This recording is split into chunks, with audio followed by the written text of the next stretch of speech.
A paz do Senhor, meus queridos e amados irmãos, nós estamos muito felizes de mais uma vez nós estarmos aqui reunidos para poder bendizer o nome do Senhor Jesus e nós agradecemos a Ele porque o nosso Deus, Ele é aquele que tem estado, não é, conosco, foi aquele que ouviu as nossas orações, é aquele que tem visto, não é, não somente a condição da sua igreja, do seu povo, mas é aquele que dá a vitória para a glória do nome do Senhor, e é por isso que nós nos reunimos, não é, todas as quartas-feiras, aos domingos, porque nós sabemos que sem Ele nada nós podemos fazer. Portanto, nós estamos alegres de mais uma vez estarmos aqui reunidos e gostaríamos de ler a palavra de Deus e meditar um pouco num versículo que talvez nós já tenhamos lido tantas vezes e um conceito que nós já sabemos, nós entendemos porque nós já somos crentes. Eu estou falando hoje aqui para irmãos e irmãs que têm anos de crente, que nós já ouvimos, já estudamos, já estivemos em seminários e tudo, mas é importante nós lembrarmos, não é, sobre este assunto, porque nós entendemos que os dias que nós vivemos são dias maus, são dias em que o inimigo das nossas vidas, ele quer destruir, ele quer desfazer, ele quer retirar a boa semente que nós temos recebido do Senhor. E o inimigo não vai simplesmente ficar satisfeito de trabalhar na vida dos ímpios, daqueles que são incircuncisos, daqueles que estão um pela outro cá, não, ele quer destruir a igreja de Jesus, aqueles que falam, aqueles que pregam, aqueles que buscam a presença de Deus, aqueles que estão dependendo do Senhor, e é por isso que nós, como crentes, como salvos, como igreja, nós precisamos estar firmes na rocha que é Cristo Jesus. Precisamos estar firmes na sua palavra. Para quê? Para que nós não possamos ser enlaçados, para que nós não possamos cair, para que nós não possamos ser enganados, para que nós não possamos, não é, pensar que talvez seja assim. Não, a palavra de Deus ela é muito clara para as nossas vidas, aleluia, e eu louvo e bendigo ao nome do Senhor que nos deixou a sua palavra para nós, para que nós possamos ter o guia,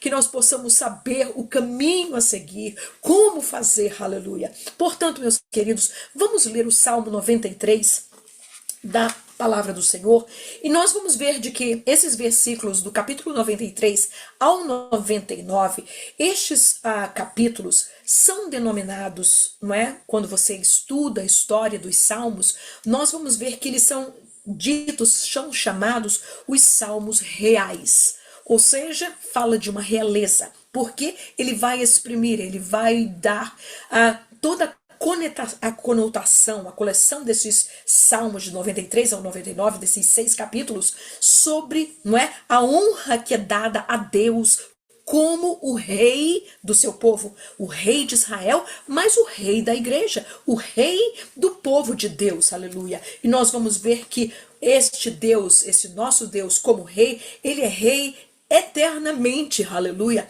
Ele não está esperando para ser um rei apontado simplesmente. É claro que nós sabemos e conhecemos a teologia bíblica, a doutrina da palavra de Deus, nós conhecemos que um dia Jesus voltará para poder reinar, não é, aqui nesta terra, mas isso não impede e isso não desfaz de que o nosso Deus, Deus Pai, ele é este rei que está sentado no seu trono e ele é rei eternamente, aleluia. Antes que todas as coisas existissem, antes que tudo fosse formado, ele já era, ele já estava, ele já guiava e ele já tudo foi feito e criado por causa dele, para ele e para o seu louvor. Portanto, ele é este juiz que virá, não é? Que representa a justiça, a retidão. Este é o reino do nosso Deus. Portanto, vamos ler o Salmo 93, e que diz assim a palavra do Senhor: o Senhor reina, está vestido de majestade. O Senhor se revestiu e cingiu de fortaleza. O mundo também está firmado e não poderá vacilar. O teu trono está firme desde então, tu és desde a eternidade. Os rios levantam, ó Senhor, os rios levantam o seu ruído, os rios levantam as suas ondas, mas o Senhor, nas alturas, é mais poderoso do que o ruído das grandes águas e do que as grandes ondas do mar. Muito fiéis são os teus testemunhos. A santidade convém à tua casa, Senhor, para sempre. Meus queridos e amados irmãos, que salmo glorioso, que salmo lindo que nós temos aqui. E nós vamos ver em primeiro lugar que quando o salmista ele começa a escrever, a primeira coisa que ele diz, iniciando esses salmos reais, é dizendo: o Senhor reina.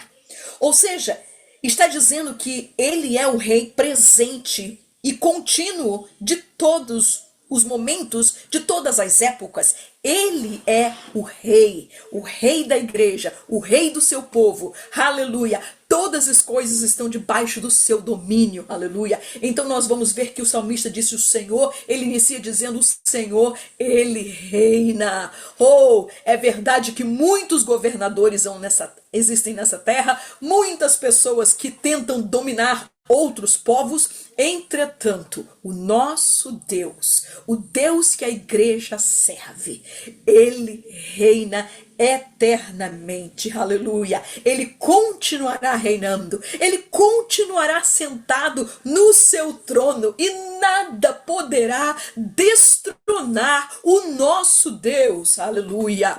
Quando nós lembramos na Bíblia Sagrada que Satanás tentou subir acima das alturas, ou seja, acima de Deus para destronar a Deus, oh, aleluia, o nosso Deus já conhecia, já sabia, e como ele é todo poderoso, e ele é eterno, e ele é onisciente, onipresente, onipotente. Oh, a Bíblia fala que ele expulsou o inimigo com aqueles que se rebelaram com ele dos céus. Portanto, ninguém jamais poderá tirar o nosso Deus de onde ele está sentado no seu trono. A Bíblia nos fala que ele se revestiu e cingiu-se de fortaleza. Olha aí que coisa gloriosa.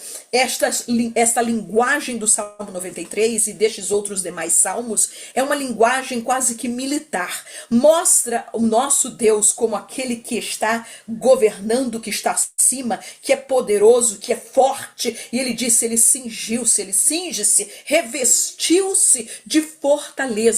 E nós entendemos esta verdade. Nós entendemos que o nosso Deus, ele é não somente o Deus forte, conforme Isaías diz, mas ele é todo poderoso. Ninguém, nada neste mundo. É verdade que o inimigo das nossas almas, ele tem poder. É verdade que ele faz as coisas, ele destrói o reino das trevas. É uma realidade. Entretanto, nós temos que lembrar que o nosso Deus, aleluia, ele está acima de todas as coisas e ele é todo poderoso, acima do mundo, acima dos ímpios, acima da igreja, acima de Satanás, acima dos demônios, acima de todas as coisas. O nosso Deus, ele reina e ele é poderoso, aleluia. Mas nós vamos ver no versículo 2 que ele não somente ele diz que Deus ele reina, mas que o seu trono está firme, ou seja, o trono do Senhor é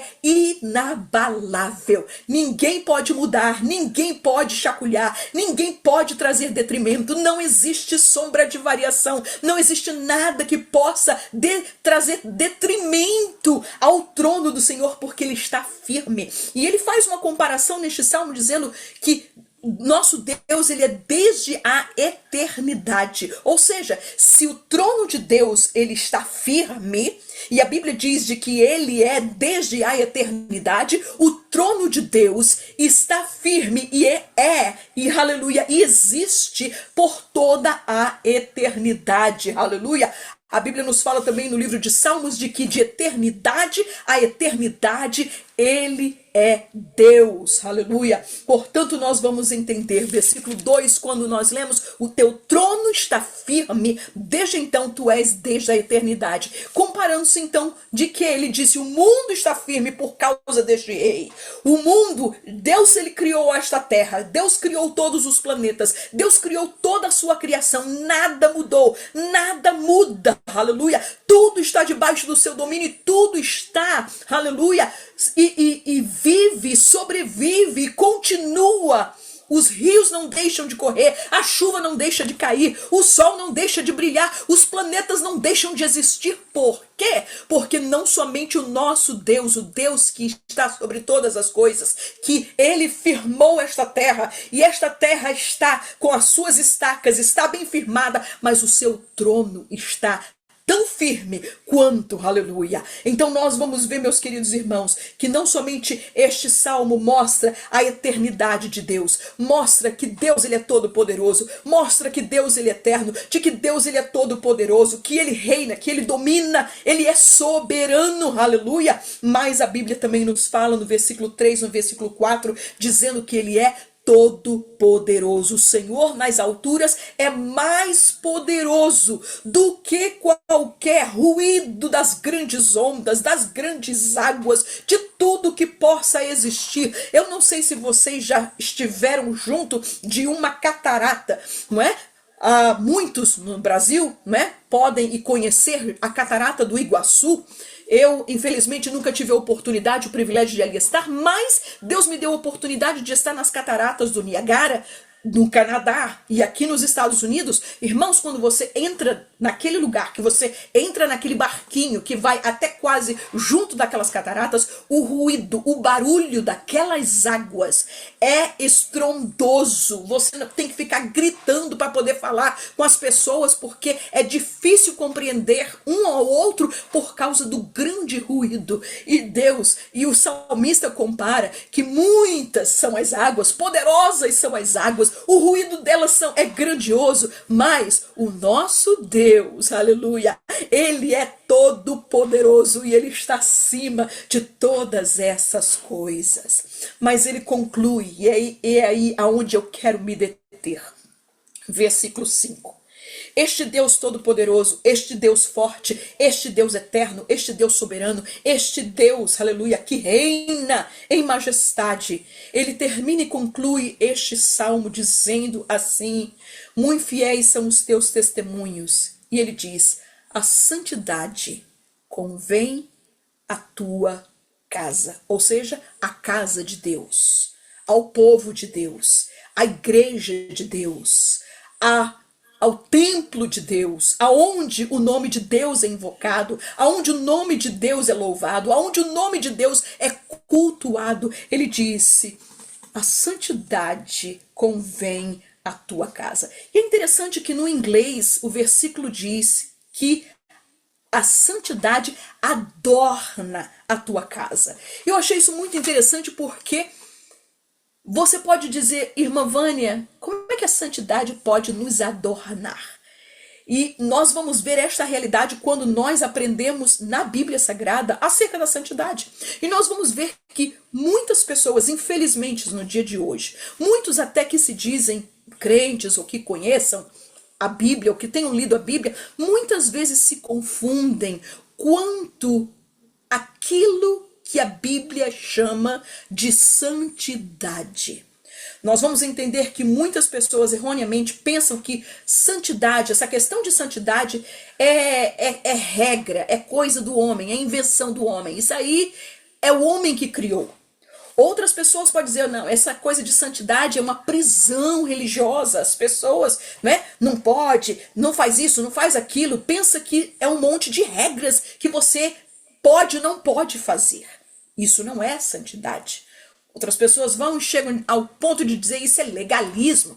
Essa coisa de santidade é legalismo. Por quê? Porque Deus, ele não se importa como você anda, se veste, caminha, faz, fala. O que Deus ele quer é o que está dentro, é o seu coração. Entretanto, nós vamos entender que isto não é verdade. Em primeiro lugar, Deus não apenas se importa com o nosso interior. Sabemos que o homem interior, o que acontece dentro dele, reflete para fora o que está acontecendo lá dentro. A Bíblia nos fala, e Jesus dizia, que pelos frutos você conhece a árvore. Os frutos é dado ou é mostrado do lado de fora. Nós entendemos que dentro do caule de uma árvore corre a seiva, corre os minerais, corre tudo através da raiz para os galhos e a árvore dá fruto. Entretanto, ninguém está lá com o microscópio vendo o que é que está passando dentro da árvore. E vamos até dizer, se você abrir o caule de uma árvore para poder ver e tratar de ver, você é capaz de matar a árvore. Entretanto, como é que você sabe que uma árvore é saudável, que uma árvore está frondosa, que uma árvore está boa, que uma árvore está com saúde? É exatamente por aquilo que ela mostra do lado de fora. Se você vê uma árvore que está com seus galhos secos, que está com os frutos murchos, que está com as folhas ressecadas e não estão verdes, então é uma boa indicação de que aquela árvore não está com saúde, que aquela árvore talvez esteja morrendo. É como que uma árvore que nós tivemos aqui no jardim da nossa casa, linda, grande, gigantesca, mas no primeiro vento que deu, caiu-se. Quando caiu, nós vimos que ela estava oca por dentro, porque os bichos haviam comido por dentro. Então, meus queridos, quando nós dizemos que Deus quer apenas o coração, isso não é verdade, porque a santidade, ou tudo aquilo que você é, a salvação, a transformação do homem, ela começa no homem interior, mas ela vem para fora. E por isso Jesus ele dizia que a boca fala do que o coração está cheio. Nós vamos entender que 1 Tessalonicenses 5:23, Paulo ele dizia à igreja de Tessalônica, dizendo, recomendando de que todo corpo, alma e espírito estivessem irrepreensíveis para a vinda do Senhor. Portanto, nós vamos ver que algumas pessoas, dizem que é somente coisa de coração, mas nós entendemos. O que é que nós entendemos? O que é santidade? O que é que nós vamos entender através da Bíblia? Em primeiro lugar, nós vamos entender que a santidade é um atributo de Deus, é um atributo divino, ou seja, Deus, ele é santo. E como ele é santo, e por causa da sua santidade, Deus rejeita, em primeiro lugar, a todo pecado. Ele não rejeita o pecador, ele ama o pecador, mas ele rejeita o pecado na vida do homem. E por isso muitas pessoas, elas pregam por aí e falam coisas, e pessoas que não entendem o evangelho dizem, olha, tá aí, tá vendo? Os crentes, ou Deus rejeita, não quer saber do pecador, ou disso, daquilo. Não, Deus ama, é por isso que Deus enviou a Jesus, para morrer pelos nossos pecados, pelo pecado da humanidade. Deus não veio para poder salvar, como ele disse ao povo de Israel, eu não vim buscar os santos, aqueles que estavam com saúde. Eu vim trazer saúde para aqueles que estavam enfermos. Eu vim trazer vida para aqueles que estavam mortos. Eu vim trazer transformação para aqueles que não tinham, para aqueles que estavam mortos nas suas ofensas, delitos e pecados. E por causa disso nós entendemos que a santidade de Deus, o seu atributo, a sua natureza divina rejeita a todo tipo de pecado. E você e eu, se você for como eu, você já experimentou isso. No dia que você erra, no dia que você peca, ou que você pecou na sua vida, o que é que acontece? A primeira coisa é que parece que corta uma coisa. Você fica sem comunicação, você fica agoniado, você fica sem uma identificação com Deus. Por quê? Porque Deus, ele rejeita o pecado na vida do homem, até que aquele homem, até que eu, você, nós nos arrependamos e voltemos e digamos, Senhor, eu pequei contra ti, e o Senhor novamente nos perdoa e reconecta tudo. Entretanto, nós vamos ver que a santidade, este caráter divino, esta vida de Deus, este atributo de Deus, rejeita o pecado, rejeita a idolatria, rejeita as trevas, rejeita a abominação, rejeita a mentira, rejeita a promiscuidade, rejeita tudo aquilo que é indecoroso. Portanto, nada dessas coisas tem nenhum tipo de assimilação com Deus, com com a sua santidade. Por quê? Porque isso faz parte das trevas e Deus não comunga com as trevas. Por quê? Porque Deus é santo, o seu nome é santo, a sua palavra é santa, os seus anjos são santos, aleluia. O céu é santo, o caráter de Deus é santo, a igreja de Deus é santa, o povo de Deus é santo, aleluia. Portanto, meus queridos e amados irmãos, não vamos permitir que as pessoas, querendo trazer e minimizar ou diluir o evangelho, possa tentar fazer-nos crer ou tentar nos convencer que aquilo que a palavra de Deus diz acerca do caráter de Deus não seja verdade. Nós entendemos que Deus, ele nunca mudou. Deus, ele sempre foi santo. Levítico, capítulo 11, 44 e 45, é uma das coisas que Deus exigiu do seu povo. Não foram muitas coisas que Deus falou, mas uma coisa Deus disse: sede santos, porque eu sou santo. Aleluia. Portanto, nós vamos ver que, em segundo lugar, santidade fala de separação. Se Deus é santo e ele não pode comungar com essas coisas que nós já falamos, então nós vamos ver em toda a Bíblia Sagrada que em nenhum lugar da Bíblia Deus, ele comprometeu a sua santidade. Nós vamos ver que Deus, ele não compromete sua santidade com o mundo. O mundo pode dizer o que quiser de Deus. O mundo pode dizer Deus é isso, Deus é aquilo, Deus não ama, Deus é injusto, Deus não faz isso, Deus não existe, Deus é tudo e todos. As pessoas, as religiões podem dizer o que eles queiram dizer.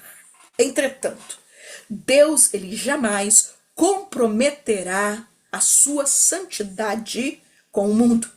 Deus não compromete a sua santidade com o inimigo das nossas almas, com o diabo. Irmãos, por favor. Lúcifer, depois da Trindade, era o arcanjo que estava acima de todas as coisas. O querubim, digo eu, né? Era o querubim ungido. Era o querubim que estava ali na coordenação de tudo. Mas quando no seu coração ele pecou, Deus não se comprometeu com o diabo. Deus não se comprometeu com os outros anjos que foram atrás da sua rebelião. Deus, ele não se comprometeu com os seus atos, Deus não se comprometeu com as suas ideias, Deus não se comprometeu com aquilo que ele pensava de Deus ou deixasse de pensar. Ele se tornou o grande inimigo de Deus. E até o dia de hoje, e continuará sendo. É por isso que Deus, a ele, a Satanás e aos seus anjos que seguiram, ou seja, os demônios, eles não têm perdão. Eles já estão condenados. Eles já estão fora eternamente. Aleluia. Ao homem que foi induzido ao pecado, que foi induzido à tentação, a este Jesus, a este Deus deu oportunidade de salvação, de transformação, de voltar. Entretanto, por quê? Porque Deus, a sua santidade, não se compromete com o inimigo, não se compromete com as trevas. Deus não compromete sua santidade com as falácias do diabo. Deus, ele não compromete sua santidade com as heresias, com o ocultismo, com a nova era. Oh, irmãos, tantas igrejas por aí que estão adotando todas essas coisas tenebrosas dentro das suas igrejas. Entretanto, nós estamos aqui para dizer, para defender a palavra de Deus, para dizer, Deus, ele não compromete a sua santidade com as heresias, com o ocultismo, com as filosofias deste mundo. Oh, mas é o doutor A, B, C, pode ser o doutor que quiser. Não, Deus não se compromete. Aleluia. Deus não se compromete com o mundo. Em terceiro lugar, nós vamos ver e entender pela palavra de Deus por que a santidade convém, aleluia, à igreja. Por que a santidade convém à casa de Deus? Por que que a santidade, aleluia, ela adorna a igreja. Em que é que a santidade de Deus, esta separação do pecado, do mundo, irmãos, mas agora vamos viver igual como, né, monges separados, não podemos fazer nada, não podemos olhar para lugar nenhum. Não, irmão. Jesus não disse quando orava pelos seus discípulos, Jesus não disse, Senhor, eu peço que os tire do mundo. Não. Ele foi muito claro, Senhor, não peço que os tire do mundo, porque nós somos os representantes de Deus na face desta terra. E, meus queridos, muitas vezes nós pensamos, o mundo hoje, a falácia do diabo, aquilo que o diabo tem feito hoje é muito mais tenebroso, é muito mais isso, é muito mais... Irmãos, é porque nós não vivemos, nós não conhecemos a profundidade do que era o Império Romano, o Império Grego, nos tempos do Novo Testamento. O que é que Paulo, Pedro, João, Tiago, Tomé, os pais na fé, tiveram que enfrentar para defender a verdade, defender a palavra, defender a doutrina, defender aquilo que eles sabiam, que muitas vezes eram eles que estavam escrevendo o cânon do Novo Testamento, mas somente aquilo que o Espírito Santo revelava e dizia e falava para eles. Aleluia! E portanto, como é que esta santidade de Deus adorna a igreja, a casa de Deus? Em primeiro lugar, eu vejo que essa santidade adorna o nosso culto, deve adornar o nosso culto. O nosso culto não é um show, o nosso culto não é um oba-oba, o nosso culto não deve ser, não pode ser, aleluia, simplesmente uma expressão social de chegar e vir e ver e rever. Não é um clube social. A igreja, a casa de Deus, o templo de Deus é santo. Por isso o salmista já dizia, e a minha mãe repetia, guarda o teu pé quando entrares na casa do Senhor. Deve haver santidade no nosso culto, na nossa liturgia. Muitas vezes hoje as pessoas dizem, isso não tem nada a ver. Tem sim, tem sim. Ao povo de Israel, quando se mencionava ao ler o Torá, ao ler os profetas, ao ler os salmos, em pronunciar apenas o nome de Deus, a congregação tinha que se levantar, a congregação tinha que ter um respeito, tinha que honrar. Quando se escrevia, o escriba que escrevia o nome de Deus tinha que ter uma tinta especial, uma tinta pura, para poder escrever o nome de Yahweh. Isso se chama legalismo? Isso se chama um povo que honrava, que respeitava no seu culto o nome de Deus. Mas, irmã, gente, não precisa ser... Não. Não precisamos escrever com caneta especial para escrever o nome de Deus, não. Mas nós entendemos que o nosso culto não pode ser uma casa de mãe Joana, que qualquer um manda, qualquer um fala, qualquer um faz. Não.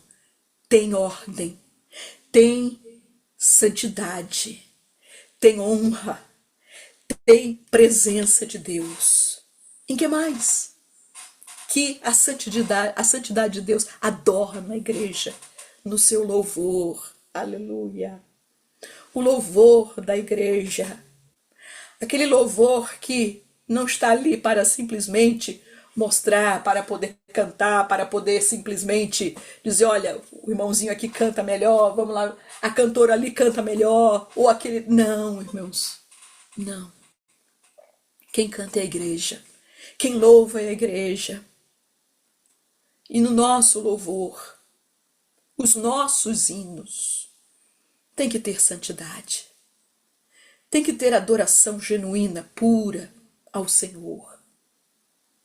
Hinos que não vão endeusar quem está cantando, mas hinos, louvores que vão glorificar a Deus.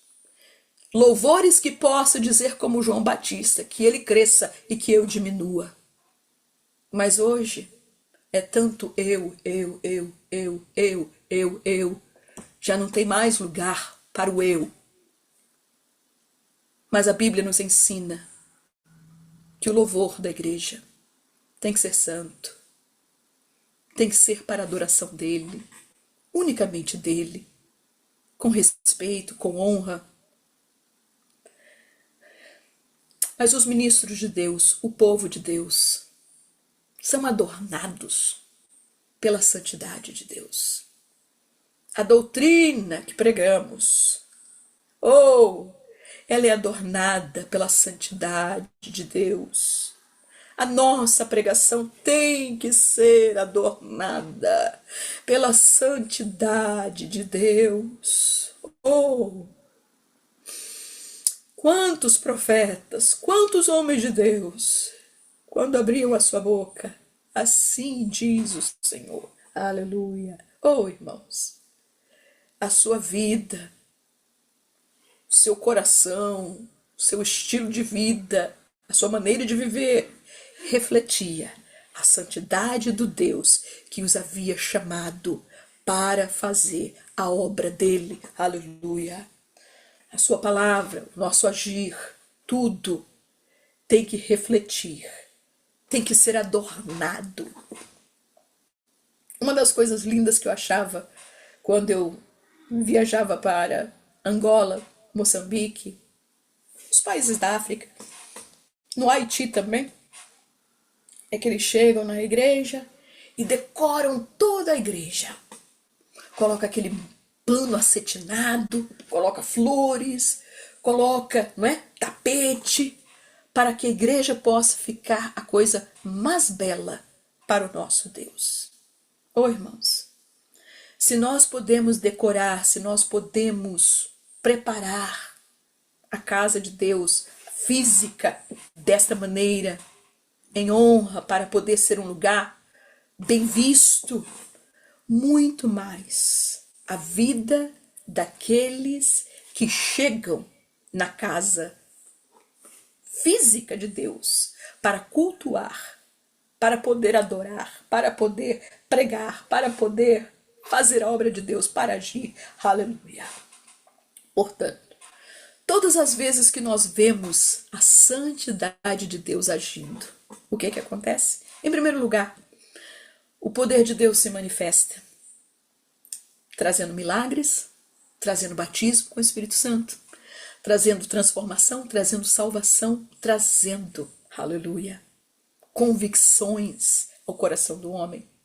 Nós vamos ver que existe temor, existe submissão, existe obediência, aleluia, à palavra do Senhor. A glória de Deus é dada a Ele, ao Rei eterno, aquele que está sentado no seu trono para sempre, aleluia. Portanto, lembremos-nos, amém, igreja, que nós devemos não somente viver uma vida santa, ser santos como Ele é santo. Não nos padrões que eu penso que seja santidade, mas nos padrões da palavra de Deus, que ela me indica, que ela me ensina, que ela proclama, aleluia. E que nós possamos ser como Ele, mas que em tudo aquilo que nós fazemos na casa do nosso Deus, lembremos, a santidade convém à casa dele, ao culto a ele, ao louvor a ele, na ministração a ele, na obra para ele, na pregação dele, na palavra dele para todo sempre. Amém? Assim que o Senhor Jesus possa vos abençoar poderosamente em nome de Jesus. Amém.